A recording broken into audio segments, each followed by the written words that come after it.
Some time ago, there was a herpetologist who not only loved snakes, but he collected venomous snakes. For years, he had injected himself with small doses of tiger snake serum and had built up an immunity to it. For those who do not know, a tiger snake is one of the deadliest of all venomous snakes. One day, while handling a tiger snake, he was bitten. Because he had built up an immunity, the venom did not kill him. In fact, the man survived. And this created in him a sense of indestructibility. He even bragged that no snake could take him down. Then he became even bolder and started letting venomous snakes like cobras that had not been defanged loose in his home.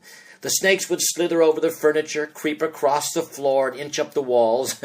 Not so surprisingly, one day he was bitten by a cobra that slithered freely through his house. At first, he didn't even notice it.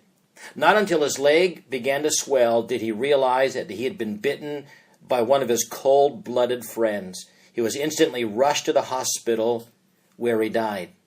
You see, here is a man who thought because he had survived the bite of a tiger snake, he didn't have to worry about a few little cobras. His problem, he got too cozy and he became too casual in dealing with the enemy. He let his guard down and that became his downfall. You know, in the same way, one of the primary reasons we fall into sin is because we get too comfortable with the enemy. We're like the guy bitten by the tiger snake.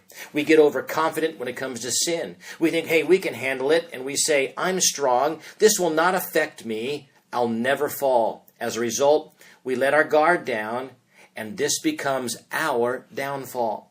You see, Paul warned of this in 1 Corinthians chapter 10 and verse 12, when he said, wherefore let him who thinks he stands take heed lest he fall. You know, we are most vulnerable to temptation and sin when we underestimate the power of the enemy.